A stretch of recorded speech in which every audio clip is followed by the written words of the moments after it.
Pues, buenas tardes a todos, mi nombre es Montserrat de Hoyos, soy catedrática de Derecho Procesal de la Universidad de Valladolid, soy también miembro y exdirectora de su Instituto de Estudios Europeos, Centro de Excelencia Jean Monnet, y es para mí un honor participar hoy en día, o el día de hoy, en este nuevo encuentro del European Law Institute, el sexto encuentro anual sobre jurisprudencia europea. En particular me corresponde pues moderar o dirigir o llevar a buen término la mesa relativa al proceso penal, prueba y asistencia letrada. Ya han sido advertidos todos los ponentes de que sus intervenciones serán grabadas y el orden de estas es el mismo que aparece naturalmente en el programa de trabajo de este seminario y comienza con la intervención de Ana Carrillo del Teso, es profesora ayudante y doctora de Derecho Procesal de la Universidad de Salamanca y su ponencia versará sobre el problema de la prueba obtenida por particulares violando derechos fundamentales en relación con una sentencia del Tribunal Europeo de Derechos Humanos del pasado 5 de noviembre del año 2020. Ana, cuando quieras tienes la palabra, 10 minutos como los demás, muchas gracias. Bueno, muchísimas gracias a la profesora de Hoyos por la presentación. Es un placer para mí compartir mesa con todos los compañeros que forman parte de ella. Como las intervenciones tienen que ser breves, pues voy a pasar directamente a exponer los hechos que se trataron en esta sentencia. En este caso, una sentencia en particular contra Polonia durante el juicio del recurrente de este particular por delitos relacionados con el tráfico de drogas. Se admitieron pruebas que habían sido obtenidas como resultado de los tratos degradantes infligidos a un tercero, ajeno a ese proceso en un principio, por otros particulares. El centro del debate de este caso va a ser o es la admisión de esas pruebas obtenidas mediante tratos degradantes a un tercero por parte de particulares, sin participación, sin aquiescencia de agentes estatales. Para entender mejor el caso, resumiendo muy rápido los hechos que se juzgaron, se trataba de una banda organizada que se dedicaba al narcotráfico con actividad tanto en Estados Unidos como en Honduras, una banda de origen polaco, que se dedicaban allí al tráfico de cocaína. Entonces, dos miembros de esta banda se escinden y deciden crear una segunda vía de entrada de la droga a Polonia. Los miembros de la banda de origen, ante esa traición y ante esa competencia, intentan secuestrarlos a ambos y consiguen secuestrar y torturar a uno de ellos para que les informe sobre esta segunda vía de entrada y dónde se encuentra su mercancía. Esta confesión que consiguen con esos tratos degradantes la graban y la dejan en una cinta junto a esta persona abandonada en una casa.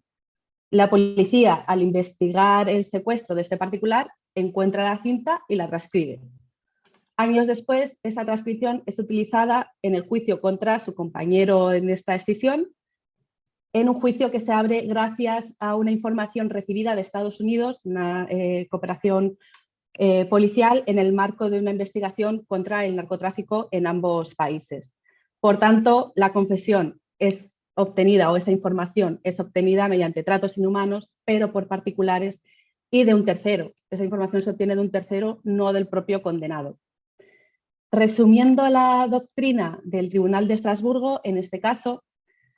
ya había sostenido en una serie de casos que la admisión de declaraciones que se obtienen como resultado de tortura o tratos degradantes, confesiones en violación del artículo 3 de la Convención Europea, como prueba en el proceso penal, hace que todo el proceso en su conjunto sea injusto.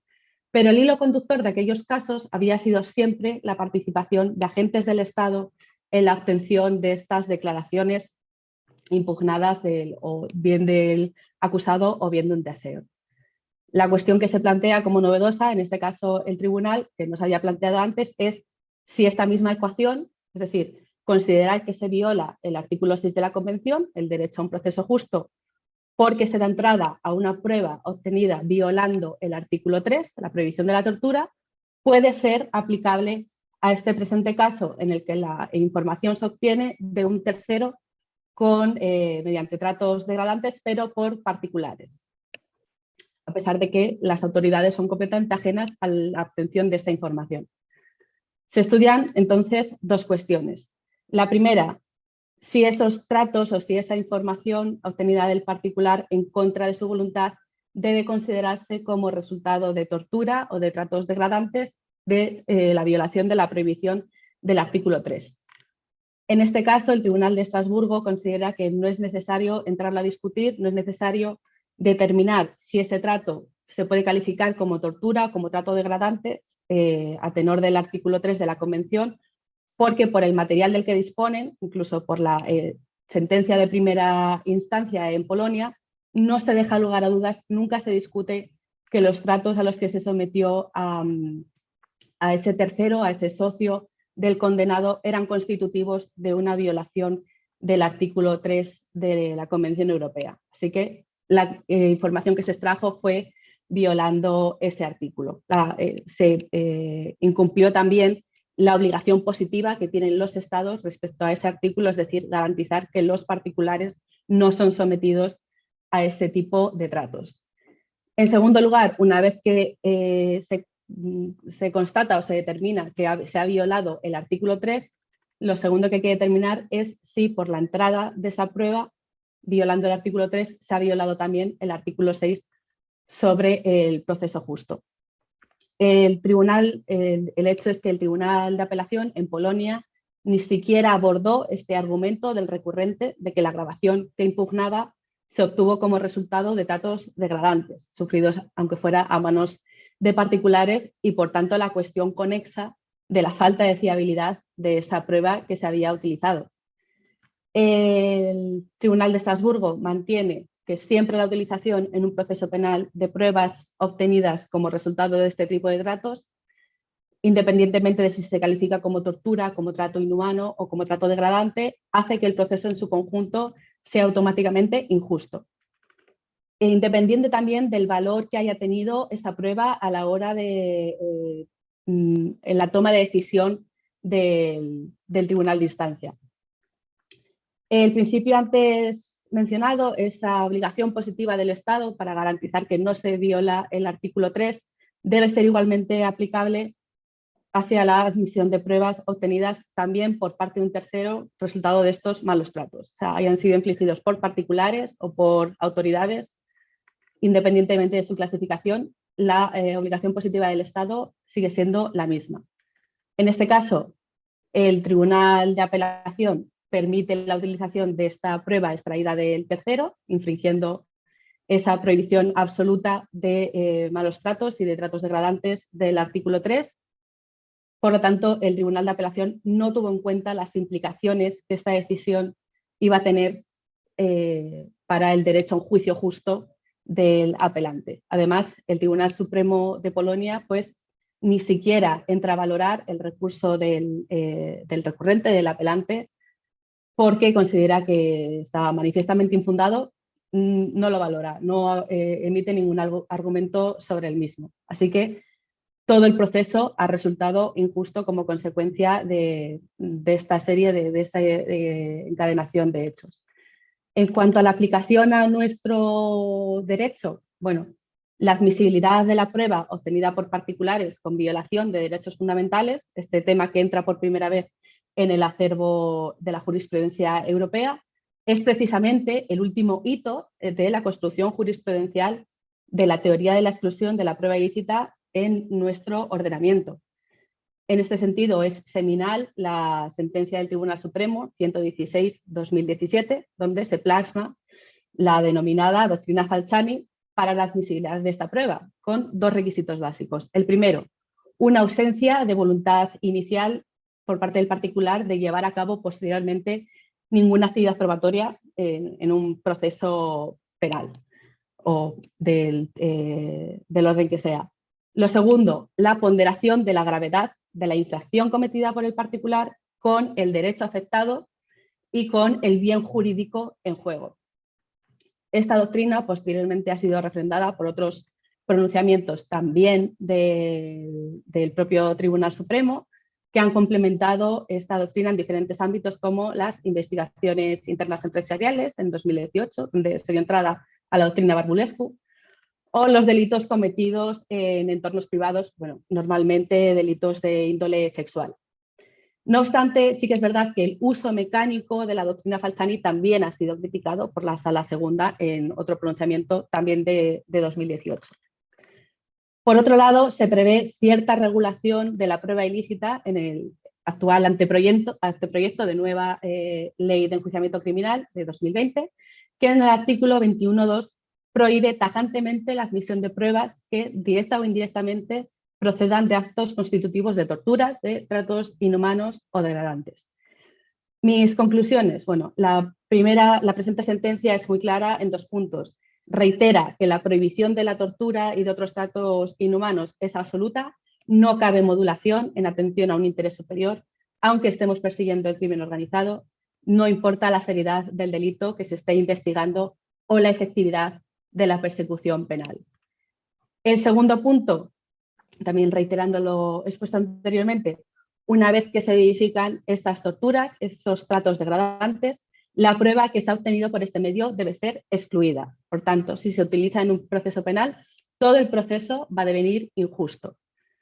La aportación en este caso es que esta ecuación, como decía antes, esta fórmula, esta prohibición del uso de esta prueba obtenida mediante tortura, debe operar, sean infligidas las torturas o los tratos degradantes por parte del Estado, por parte de las autoridades o por parte de particulares, porque esa obligación positiva del Estado deriva de una prohibición absoluta. Luego, la obligación positiva del Estado también es absoluta. No obstante, hubo 2 votos particulares que entienden que de la interpretación sistemática de los instrumentos internacionales contra la tortura solo se colige la exclusión de la prueba obtenida por autoridades estatales. En este punto, esos votos particulares engarzan con la mencionada sentencia de las listas Falciani, que también incide en que los auténticos destinatarios de la exclusión de la prueba obtenida por violación de derechos fundamentales y de su efecto disuasorio, del efecto disuasorio de esta exclusión, son las autoridades públicas y, en un segundo grado, los particulares. En un principio, entonces, puede parecer que esta sentencia del Tribunal de Estrasburgo contradice la doctrina Falciani, se excluye la prueba, sea la violación del derecho producida por una autoridad o por un particular, y por tanto la invalidaría por la integración de la interpretación del Tribunal de la Convención en nuestro acervo constitucional. Sin embargo, en mi opinión, viene a refrendarla, ya que la exclusión de esa prueba se produce por el medio por el cual fue obtenida, por ese empleo de tortura o de tratos degradantes, sobre el que pesa una prohibición absoluta. Y la doctrina Falciani también prevé ponderar la gravedad de la infracción cometida por el particular para conseguir la información. En este mismo sentido, exactamente en este sentido, se pronunciaba el nonato anteproyecto de Código Procesal Penal de 2013, que en el artículo 13.2, en uno de sus apartados, permitía el uso de la prueba obtenida como consecuencia de la vulneración de un derecho fundamental exclusivamente atribuible a un particular que hubiera obtenido las pruebas sin ánimo de obtenerlas, sin ánimo de realizar posteriormente una actividad probatoria, siempre y cuando no estuvieran conectadas con un acto de tortura. Es decir, ese párrafo del antiguo Código Procesal o del antiguo proyecto de Código Procesal Penal de 2013 dice exactamente lo que viene a decir la combinación de la sentencia del Tribunal de Estrasburgo y de la doctrina Falciani. El actual anteproyecto de 2020 es más lacónico, pero ya hemos visto que también introduce una prohibición absoluta del uso de prueba derivada de actos de tortura o tratos degradantes. Si pudiera haber alguna duda interpretativa, porque quizás del artículo 5 también de este anteproyecto de 2020 se puede entender que la prohibición de tortura pesa sobre las autoridades o solo afecta a las autoridades, pues con esta sentencia de noviembre de 2020 quedarían esas dudas resueltas. Por mi parte, esto es todo. Espero no haberme excedido en el tiempo y muchas gracias.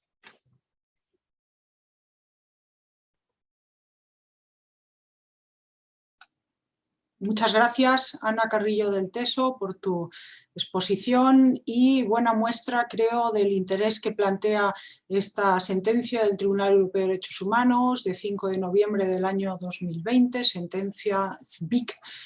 contra Polonia, es el hecho de que haya otro ponente en esta sesión que la haya elegido también para ser objeto de su comentario. Por eso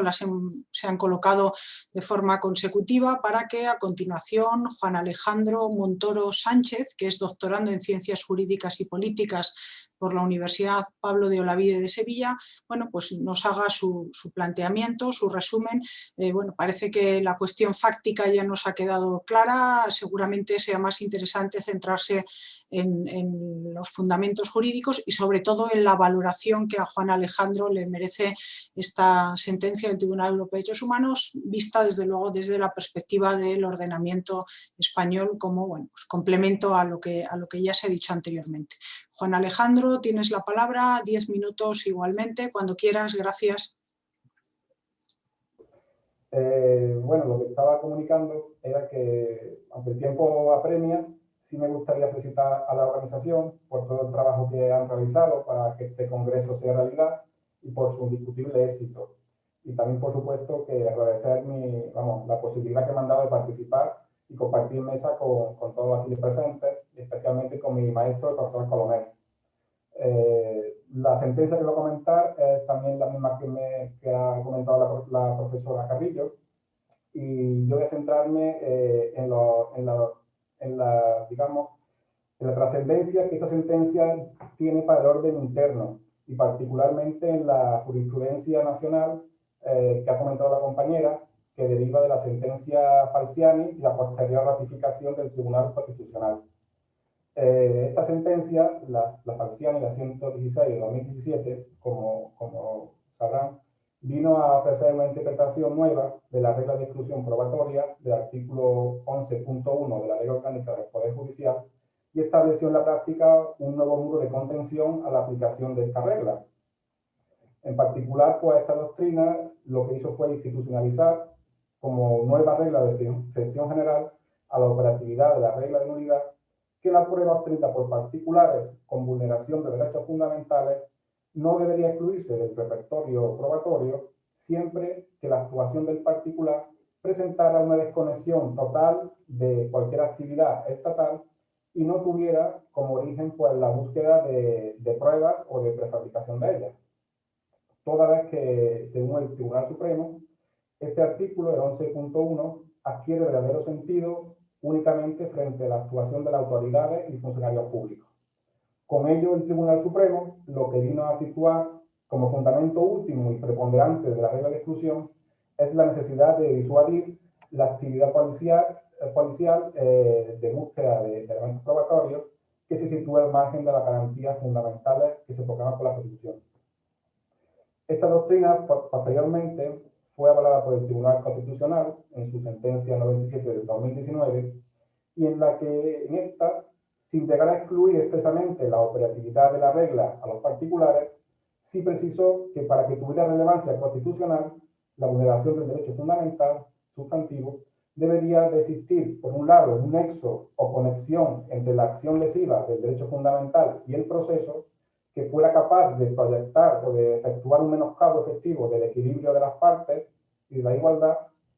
y por otro lado, que existiera una necesidad de prevención o disuasión de tal lesión que se proyectara en el proceso. ¿Vale? Con esta doctrina, los dos tribunales nacionales vienen a coincidir en sus términos con la tesis expuesta por los jueces disidentes en el voto particular de la sentencia WIT del Tribunal Europeo de Derechos Humanos que es objeto de estudio. De hecho, muy seguramente, si el caso se hubiera enjuiciado en los tribunales nacionales, pues la prueba controvertida, estas declaraciones que fueron arrancadas mediante tortura, pues hubieran sido admitidas y no se hubiera advertido por la existencia de ningún tipo de vulneración del derecho a un proceso justo. Pero, sin embargo,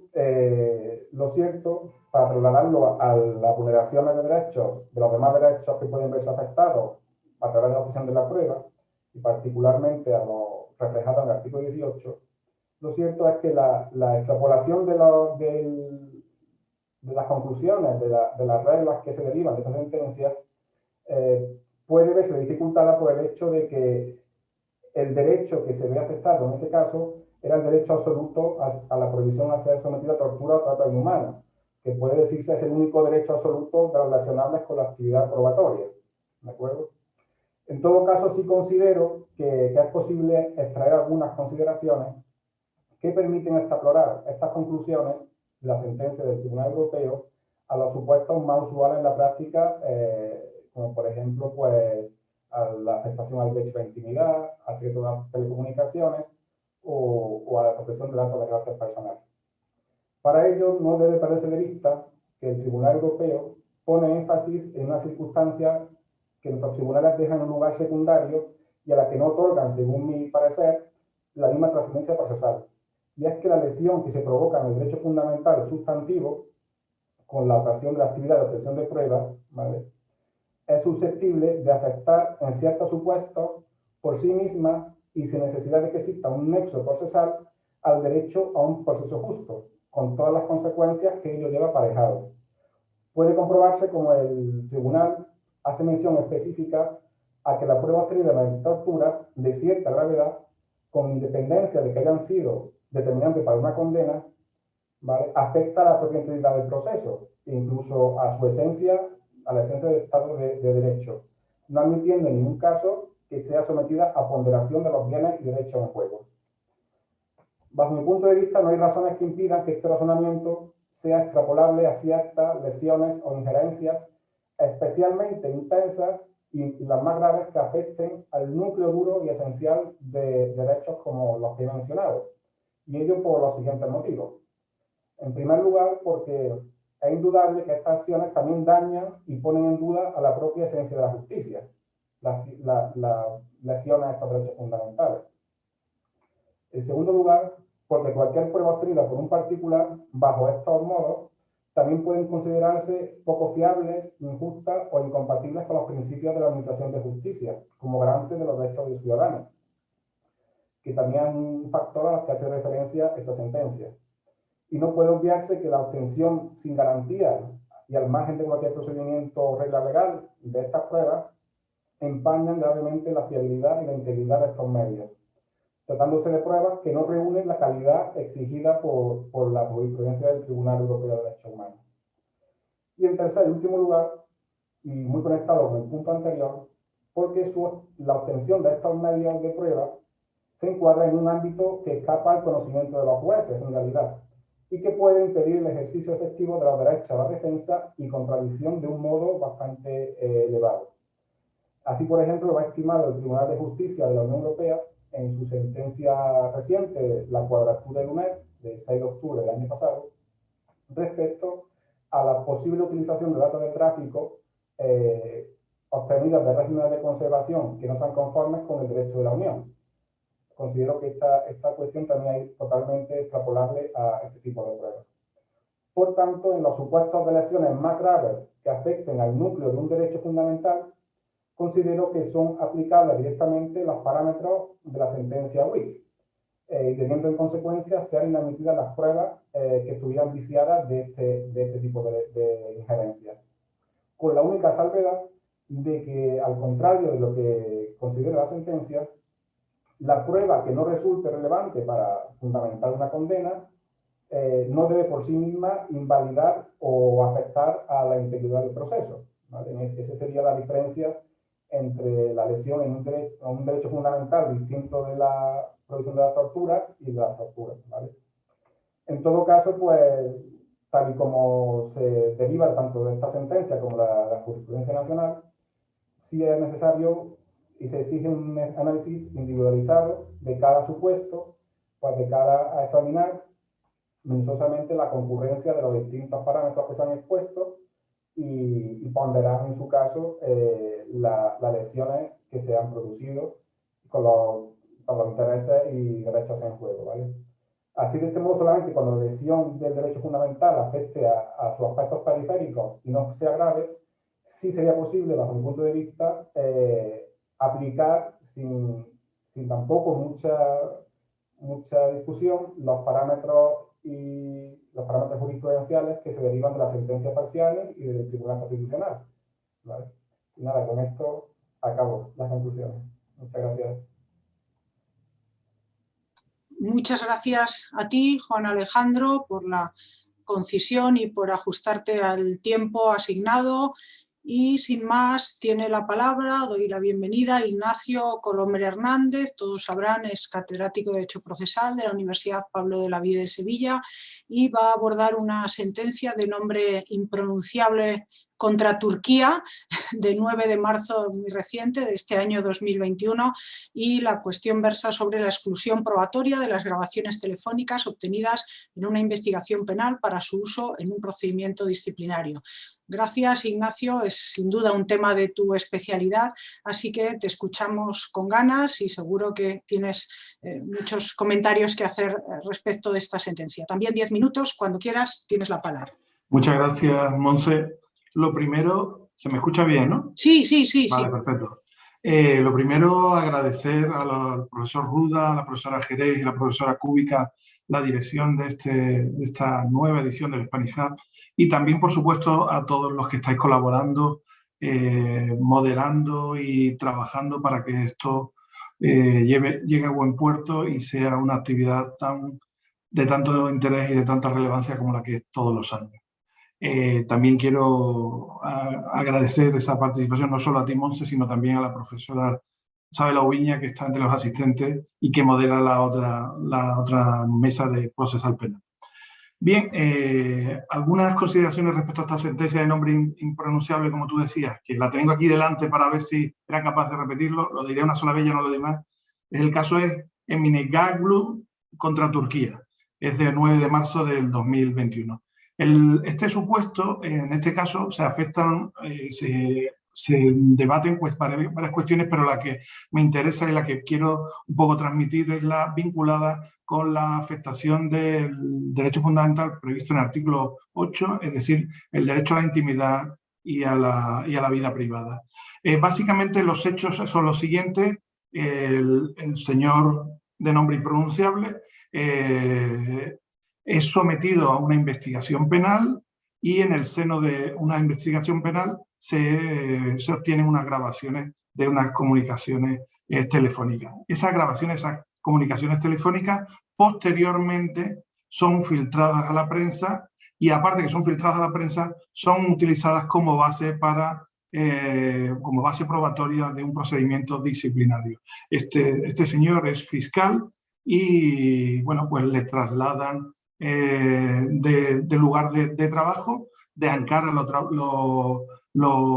trasladan a otra ciudad, bueno, y recurre y en la revisión pues no le dan la razón y acude al Tribunal Europeo de Derechos Humanos por entender que se ha vulnerado sus derechos. Y básicamente lo que viene a decir el Tribunal Europeo de Derechos Humanos son dos cuestiones importantes. Una, vinculada a la posibilidad de afectación de la vida privada por la filtración a la prensa del contenido de esas grabaciones, y entiende el Tribunal Europeo de Derechos Humanos que no queda acreditado que se haya producido esa filtración, a pesar de que dentro de los hechos se indica que los investigadores, bueno, el fiscal que investigaba en el proceso penal, comunicó tanto el archivo del proceso penal como la destrucción de las grabaciones. Pero esa destrucción de las grabaciones no se produjo y fue utilizada después con posterioridad, como he dicho antes, para el inicio de este procedimiento disciplinario por el que se le impone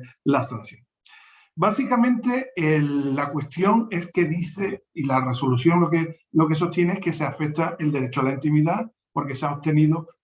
utilizado estas grabaciones. Pero a mí el elemento fundamental, y que es lo que me llamó la atención, y por eso cogí esta sentencia, es que aparte de afectar al derecho a la intimidad, siempre lo vincula a una cuestión y a una expresión muy interesante, que es los datos obtenidos de la grabación no se han utilizado para la finalidad para la que se obtuvieron. Es decir, la finalidad en la obtención de los datos determina el uso que se pueda dar. Y creo que esto es un elemento importante y un elemento que en cierta medida afecta a nuestra práctica y afecta a nuestro ordenamiento y a la praxis que vienen realizando los tribunales de justicia. Y me explico a qué me quiero referir. Me quiero referir ya en nuestro ordenamiento jurídico, nuestros tribunales, concretamente la Sala Tercera, tengo la referencia aquí por si alguien la quiere, en la sentencia del Tribunal Supremo de la Sala de lo Contencioso Administrativo, la sección séptima de 30 de abril del 2012, ya en esa se establecía y se recogía el valor que se le podía dar obtenido en una interceptación de unas comunicaciones telefónicas de cara a un procedimiento disciplinario. Y en aquel momento, decía el Tribunal Supremo, la cuestión a decidir consiste en si la aportación del contenido de conversaciones telefónicas intervenidas en un proceso penal en fase de instrucción puede ser admisible como prueba no de expediente disciplinario y, por tanto, la necesidad de su obtención como razón excepcional para la prolongación del plazo de caducidad de ese expediente, o si la utilización de dichas conversaciones fuera del proceso penal en el que se intervinieron y en cuyo exclusivo fin se ordenó su intervención constituye de por sí una vulneración del derecho al secreto de las comunicaciones del artículo 18.3 de la Constitución y una vulneración de lo dispuesto en el artículo 11.1, punto segundo de la Ley Orgánica del Poder Judicial. Frente a este planteamiento que ya se hacía en el Tribunal Supremo, la Sala Tercera, la propia Sala Tercera concluye, como no puede ser de otra manera, diciendo, efectivamente, lo tengo aquí para leerlo literalmente, dice, el tribunal termina considerando que si la prueba que el instructor del expediente disciplinario pretendía extraer del proceso penal en la fase de instrucción entraba en colisión con el derecho fundamental al secreto de comunicaciones del expedientado, tal prueba resultaba ilícita e inconstitucional. ¿Qué estaba diciendo? Efectivamente, si la prueba se ha obtenido en el seno de unas investigaciones jurisdiccionales de naturaleza penal y, por tanto, es en el ámbito del proceso penal y con todas las garantías se ha restringido el derecho fundamental al secreto de las comunicaciones, no podemos utilizar el material obtenido de esa interceptación en un proceso en este caso, procedimiento disciplinario que evidentemente la administración no tendría ninguna posibilidad de obtener ese material. Bueno, pues esto es un poco la misma idea que subyace en la sentencia de Turquía, la de 9 de marzo de contra Turquía, perdón, del 9 de marzo de 2021. Es decir, la obtención de este material en el seno del proceso penal con vulneración de derechos fundamentales, en este caso no habla de secretos de comunicaciones porque se plantea desde el punto de vista del derecho a la intimidad, pero es verdad que se ha afectado el derecho a la intimidad, no se puede utilizar en un proceso penal, en un procedimiento disciplinario o como fundamento de una sanción disciplinaria. O lo que es lo mismo, la información no puede circular entre procesos de una naturaleza y de otra porque se afectan derechos fundamentales. Por tanto, hay un límite previo que son la intangibilidad de los derechos fundamentales si no se dan los requisitos de una autorización judicial en la cual, como todos sabemos, tal y como provee la Ley de Enjuiciamiento Criminal, sobre todo a raíz de la reforma del 2015, deben de darse una serie de requisitos y una serie de exigencias. Básicamente, como ya sabemos, el cumplimiento de todas las exigencias previstas en esos artículos. Bien, por tanto, en definitiva, lo que se trata, y es lo único que quería hacer una reflexión, luego si sale en el debate, y tampoco me quiero extender mucho, creo que puede ser más interesante el debate, la vulneración de derechos fundamentales solamente está autorizada, o sea, solamente está habilitada en el proceso penal en tanto se usa en el proceso penal o en los supuestos de hallazgos casuales dentro del proceso penal y no en relación a un procedimiento disciplinario o un procedimiento administrativo. Y digo esto con la boca pequeña en el sentido de que, como ustedes ya saben todos, cada vez estamos tendiendo a que los hallazgos casuales se amplíen muchísimo. Pero se amplíen no solamente en el ámbito penal, sino evidentemente en otro tipo de ámbitos. Por ejemplo, estoy pensando, uno de los elementos que no tiene nada que ver con esta mesa de proceso penal, las investigaciones de la Comisión Nacional del Mercado CNMC, la CNMC, en la cual está permitiendo y ha sido convalidado por la Audiencia Nacional en alguna sentencia que los hallazgos casuales que se generan en el seno de una investigación se puedan extender incluso para infracciones que no estaban previstos en la autorización que se dio para, por ejemplo, la entrada o las determinadas. Y todo esto además ha cambiado recientemente una modificación que le han ampliado las facultades de inspector. Simplemente eran estas cuestiones las que quería plantear. Bueno, Muchísimas gracias, Ignacio, interesantísimo. Espero que luego en el coloquio tengamos ocasión de comentar alguna cuestión más. Tiene entonces a continuación la palabra José María Dabó Fernández, es abogado, ha sido presidente de la Abogacía Europea, por resumir, y la sentencia que ha elegido es una sentencia del Tribunal de Justicia de la Unión Europea del 12 de marzo del año 2020 y va a hablar sobre el derecho tempestivo a la asistencia letrada, que evidentemente es materia de su especialidad. José María Dabó, cuando quieras, tienes la palabra, 10 minutos como los demás. Muchas gracias. Muchas gracias y antes, aunque sea perdiendo mínimamente el tiempo, pero debo saludar a la moderadora de esta webinar, la profesora Montserrat de Hoyos Sancho, y a través de ella a los organizadores de este sexto encuentro. Y agradecerles que me hayan permitido a un doctorando vetusto como el que les habla integrarse en un cartel con tan consagradas espadas. Yendo directamente a los hechos, tenemos que decir que se trata de, esta sentencia trae causas de una cuestión prejudicial que le plantea al Tribunal de Justicia de la Unión Europea el Juzgado de Instrucción número 4 de Badalona como consecuencia de unas diligencias penales incoadas contra un ciudadano albanés de nombre no impronunciable, como pasaba con nuestro predecesor, sino imposible de pronunciar porque solamente viene delimitado con la sigla VW. Estas diligencias se incoan por la policía por entender que había cometido presuntos delitos de conducción sin permiso y falsificación del documento. El juzgado, tras una somera investigación para determinar si había falsedad, determina que existen indicios suficientes y dirige la acción contra este albanés asignándole un letrado de oficio, citándolo para que preste declaración, hechos que sin embargo no pueden ocurrir porque se encontraba en paradero desconocido. Entonces, como consecuencia, libra una requisitoria de detención y de personación. Inopinadamente, un mes después del libramiento y sin que conste que se hubiera cumplimentado la orden, una letrada envía un fax al Tribunal de Badalona interesando su personación por haber obtenido la venia del letrado de oficio que se le había asignado y solicitando que se dejara sin efecto la requisitoria. En esta tesitura, el juez de instrucción plantea la cuestión al Tribunal de Justicia de si debe permitírsele esa personación a diferencia o a despecho de lo que opina la jurisprudencia española, que considera que el derecho a la asistencia ha de estar supeditado a la necesaria comparecencia personal del investigado o a su puesta a disposición del tribunal. El juzgado de instrucción también señala que dicha jurisprudencia se ha mantenido pese a que se haya llevado a cabo la transposición a la legislación española de la directiva mediante la reforma del año 2015 de la Ley de Enjuiciamiento Criminal. Y alberga dudas entonces el juzgado sobre si cabe o no, una vez hecha la transposición,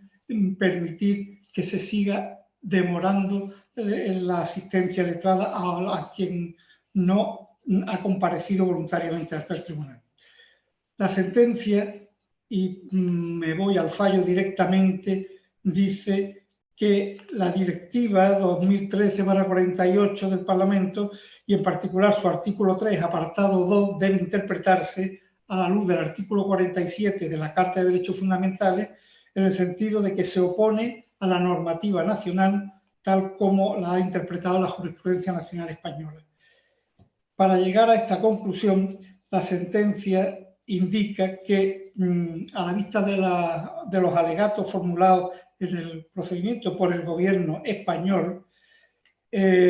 diciendo que el investigado, el albanés, no pudo conocer la situación jurídico-penal en que se encontraba, por cuanto no había podido ser citado en varias ocasiones, sin embargo, indica que el hecho de que el Estado haya puesto en su conocimiento mediante notificación oficial o por otro medio esta circunstancia, ya es suficiente para poder permitirle prestar, ser defendido y recibir asistencia letrada. También indica que no se puede demorar el derecho de defensa reconocido en la directiva y el artículo 47 por la mera incomparecencia hasta que sea habido, puesto que el artículo 3, apartado 1 de la directiva obliga a los Estados miembros a velar porque los sospechosos y acusados tengan derecho a ser asistidos por un letrado en el momento y del modo que les permita ejercer sus derechos de defensa en la práctica y de manera efectiva, según tiene establecido el propio tribunal. Y sigue diciendo que no puede haber demora justificada, sobre todo porque, como se recoge en el citado artículo 3, apartado 2 de la directiva,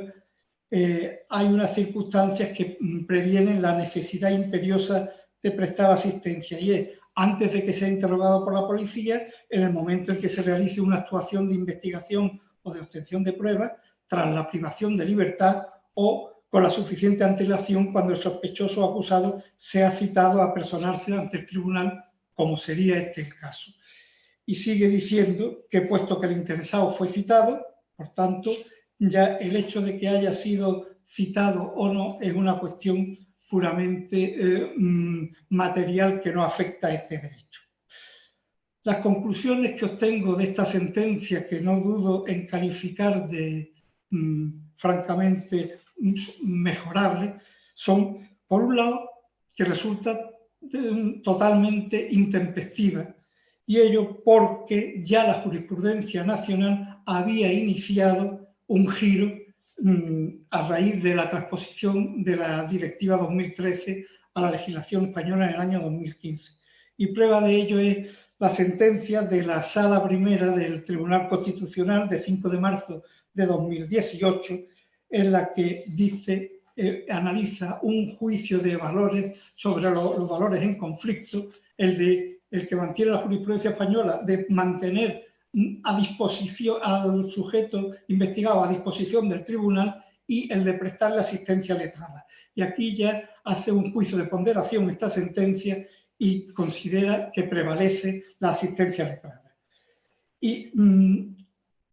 prueba, sin embargo, de que no había calado esta jurisprudencia es que esta sentencia del Tribunal Constitucional responde a el derecho de amparo que se solicita frente a una sentencia de la Audiencia Provincial de Barcelona del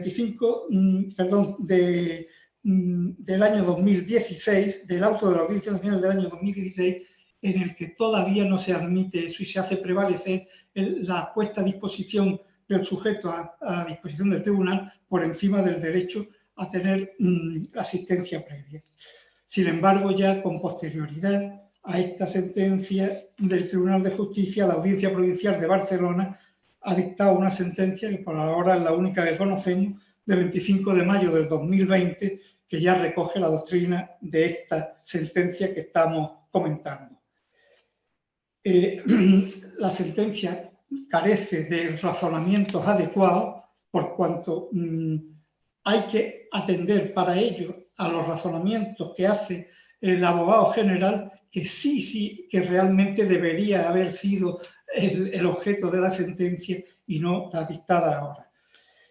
Pero la realidad es que el tribunal, el abogado general lo que dice es que si esta cuestión ya se encontraba resuelta por el Tribunal Europeo de Derechos Humanos en otras resoluciones, que incluso la propia sentencia que comentamos cita en su apartado 44, como es que habla de un juicio de pertinencia, al estilo del que nos ha hablado esta mañana la juez doña Silvia Rosario Silva. Quiere con eso decirse que no hay una contestación a los argumentos que se exponen por el Gobierno de España, y lo que se limita es a un asunto tajante. Con ello es por lo que decimos que, aunque resulte extemporánea la sentencia, sin embargo, sí resulta temporánea, por cuanto viene a remachar algo que la jurisprudencia española aún no ha acabado de asimilar suficientemente. Y prueba de ello es que el propio Tribunal Supremo, en una sentencia de 28 de octubre de 2019, también hace una floritura para intentar inmiscuir ese derecho de puesta a disposición por encima de la prestancia o prestación de la asistencia letrada. Por ello entendemos que, lamentablemente, esta sentencia no es técnicamente la más adecuada para la alta finalidad que persigue, pero sin embargo sí consigue su propósito. Eso es cuanto tengo el honor de exponer. Muchas gracias. Y nosotros hemos tenido el honor igualmente de escucharle, José María. Muy interesante, no conocía la verdad esta sentencia, no alcanza uno a poder leer todo lo que quisiera, y muy interesantes sus reflexiones. Bueno, estamos ya un poco acostumbrados a escuchar al Tribunal Europeo de Justicia de la Unión Europea, ¿no?, pasar por encima de algunos de los problemas de fondo, y bueno, habrá que pensarlo con más calma. Tiene la palabra entonces a continuación María del Pilar Martín Ríos, es profesora titular de Derecho Procesal de la Universidad de Sevilla. La sentencia que ella ha seleccionado es del Tribunal de Estrasburgo de 4 de febrero de 2020, Kruglov y otros contra Rusia, y el tema versa sobre el secreto profesional del abogado como límite a la actividad investigadora policial, desde luego un tema igualmente de gran interés. Pilar, cuando quieras, tienes la palabra, 10 minutos como los demás. Muchas gracias, me alegro de saludarte. Muchas gracias, Monse. Buenas tardes a todos. Aprovecho la ocasión también para agradecer a la organización de este encuentro un año más. La verdad es que ha sido un placer estar aquí, lo fue el año pasado y lo está siendo también este. Todo lo que estoy aprendiendo de mis compañeros, la verdad. Muchísimas gracias. Muchas gracias también a la presentadora y moderadora, a la profesora de Hoyos. Y aprovecho para saludar muy rápidamente también a mis compañeros que están lejos, a los que nunca acierto a ver, pero bueno, aunque sea desde la distancia, muchos saludos para ellos también, desde aquí. Comienzo sin más dilación, que no quiero que se me venga el tiempo encima. En el asunto que nosotros vamos a examinar ahora, que sea sujeto a examen, se han analizado de forma acumulada hasta 16 demandas. Todas ellas tenían vínculos entre sí y precisamente por eso eso había motivado su acumulación, pero lo cierto es que no había una identidad subjetiva entre los casos y tampoco se trataba de hechos que hubieran sucedido de forma simultánea, sino que habían transcurrido en un lapso temporal de 13 años. Tienen en común también que todas las demandas se plantean contra Rusia. En ellas se denuncia la forma en que se procede a realizar registros policiales en distintas casas y en distintas oficinas donde vivían y donde trabajaban los demandantes. La peculiaridad del caso radica aquí en que esos demandantes, en todos los supuestos analizados, o bien eran abogados en ejercicio o bien desarrollaban en algún supuesto concreto algún tipo de labor de asesoramiento jurídico en el momento en el que tuvieron lugar los hechos. Todo ello pues, ponía de manifiesto la necesidad de proteger debidamente el derecho al secreto profesional que asistía a esos abogados. En algunos de los supuestos que se examinan en esta sentencia, además de procederse al registro de ese espacio físico, del despacho o del domicilio del abogado en cuestión, también se procede a la incautación de material informático que allí se encontraba, en concreto de dispositivos de almacenamiento masivo de información digital como eran ordenadores y discos duros.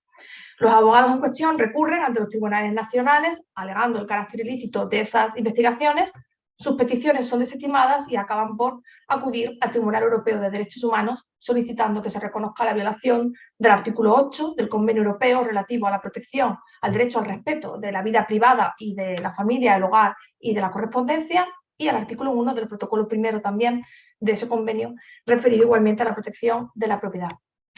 El tribunal, en la mayor parte de los casos sometidos a su consideración, estimó que efectivamente se habían producido esas infracciones.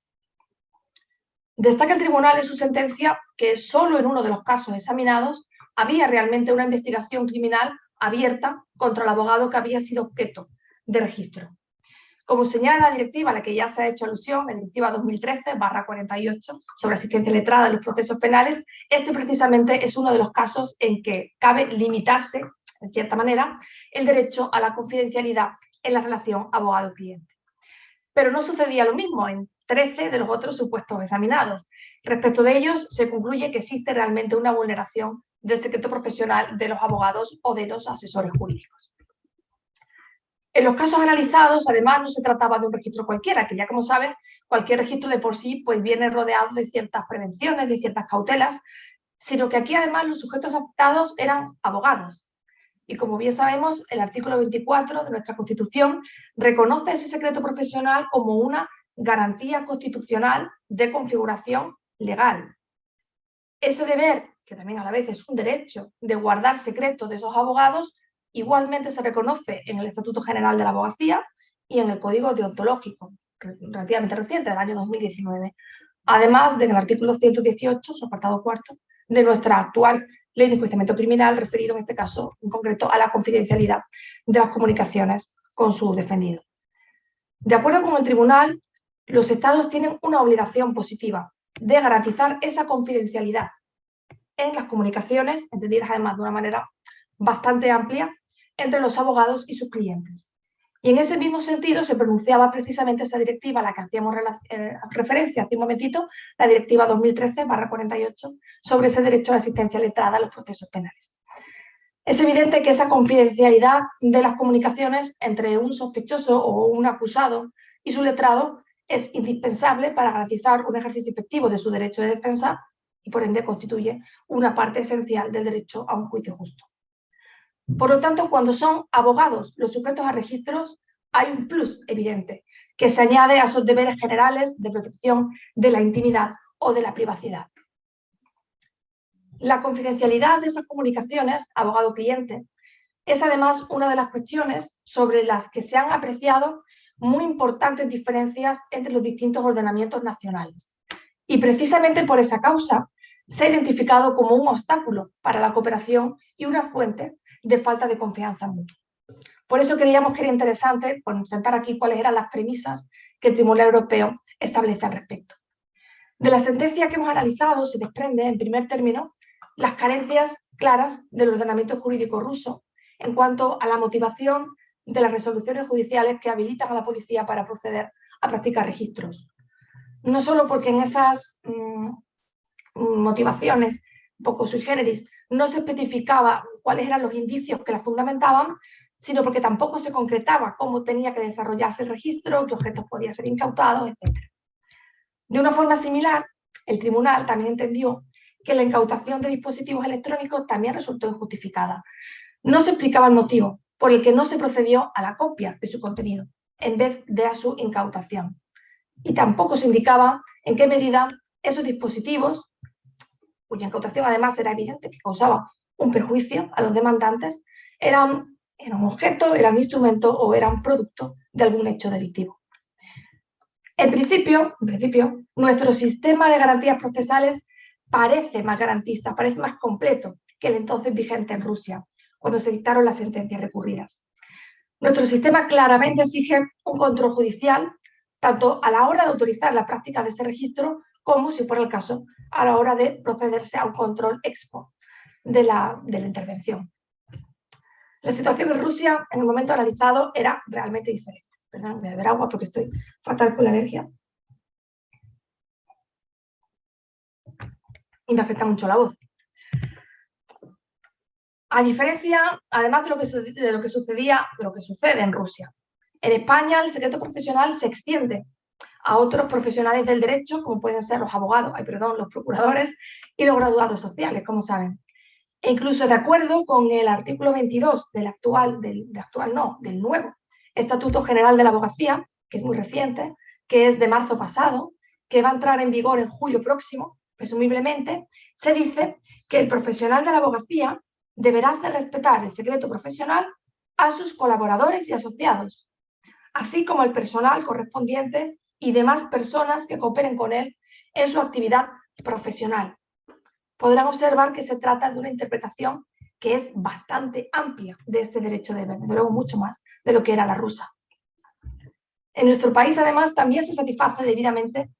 una de las cuestiones en que más insiste el tribunal en la sentencia: la importancia de realizar un análisis de la proporcionalidad y de la necesidad de la injerencia. Es una exigencia legal que, además, como bien saben, es recordada constantemente por nuestra jurisprudencia. Parece, por lo tanto, que a priori nuestro sistema de garantías procesales resulta más completo que el ruso, pero hay algunas notas que evidencian que, pese a que se satisface de forma general las exigencias del Tribunal Europeo de Derechos Humanos en esta materia, hay otros aspectos que también son mejorables. Llama la atención, por ejemplo, que en Rusia, desde el año 2017, hace falta que asistan al registro de un despacho o de un domicilio de un abogado un representante del Colegio de Abogados. En nuestro país, el vigente Estatuto General de la Abogacía, en su artículo 32, contiene esta previsión, pero de una manera muy vaga. También tenemos que decir que esta presencia necesaria ya de ese representante del colegio sí se contempla en el anteproyecto de ley de enjuiciamiento criminal del año 2020, en concreto en el artículo 421, apartado 5. Y también en el nuevo Estatuto de la Abogacía, ese que les decía que va a entrar próximamente en vigor, en concreto en el artículo 24. Avanzamos, por lo tanto, en la buena dirección. A resultas del examen de la sentencia, también observamos que la legislación rusa contempla algo que en España sería deseable, pero no es una realidad, que es la previsión de un plazo, en este caso era de 10 días, para decidir sobre la necesidad de convertir un dispositivo que ha sido intervenido en pieza de convicción. De hecho, en general, en nuestro ordenamiento siguen sin establecerse unos plazos para la restitución de los efectos incautados. Con independencia de ello, creemos que hay algunos requisitos adicionales que también tienen que plasmarse o deberían plasmarse en un protocolo específico de actuación para estos casos, que detalle cómo tiene que hacerse un registro, sea en un domicilio o sea en un despacho profesional, es indiferente, cuando se afecte a un asesor jurídico. Hoy en día no se diferencia según cuál sea la cualidad subjetiva del sujeto pasivo, y creemos que eso es un error. También entendemos que deberían establecerse especiales cautelas y procedimientos ad hoc, si fuera posible, para proceder al registro y, en su caso, para la incautación también del material que estuviera protegido por secreto profesional. Y de la misma manera debería establecerse la prohibición de incautar material que es innecesario y que puede afectar a terceros y al desempeño de las labores profesionales de estos abogados. Especialmente interesante, a nuestro juicio, resultaría que se incorporaran unas previsiones expresas para el registro de dispositivos electrónicos, con la previsión de protocolos específicos de selección de contenido para los casos en que las personas afectadas están sujetas al secreto profesional. Si ya de por sí es una necesidad que realmente es predicable o sería predicable de cualquier inspección de esta índole, creemos que se recubre de mayor importancia y una enorme trascendencia cuando, debido a la actividad que desarrollan los sujetos a esa intervención, es de presumir que se va a hallar información cubierta por el secreto profesional. Con esto concluyo y quedo a su disposición. Muchas gracias. Pues muchas gracias a ti, Pilar. Interesantísima este tema que has seleccionado igualmente, y bueno, destacar también efectivamente la falta de armonización no solo entre el ordenamiento español y el ruso, que es evidente, sino, bueno, por lo que conozco, entre los propios ordenamientos nacionales de los estados del espacio de libertad, seguridad y justicia hay mucha disparidad en esta materia. Estaba consultando ahora, según hablabas, ¿no?, el anteproyecto de ley de enjuiciamiento criminal, el artículo 13 sobre la protección del secreto profesional, donde, bueno, simplemente dice que si se intervinieran grabaciones o materiales que afectaran a la protección del secreto profesional, simplemente, bueno, se eliminarán, ¿no?, se entregarán a su destinatario y se eliminarán, pero bueno, poco más se dice al respecto. Por lo tanto, hay que completarlo con lo que establezca el Estatuto General de la Abogacía, los demás preceptos de la ley que has mencionado, y bueno, en definitiva, al final será en la práctica cuando acabemos de depurar todas estas cuestiones. En fin, voy a terminar aquí la grabación, puesto que han finalizado ya todas las intervenciones de los ponentes, y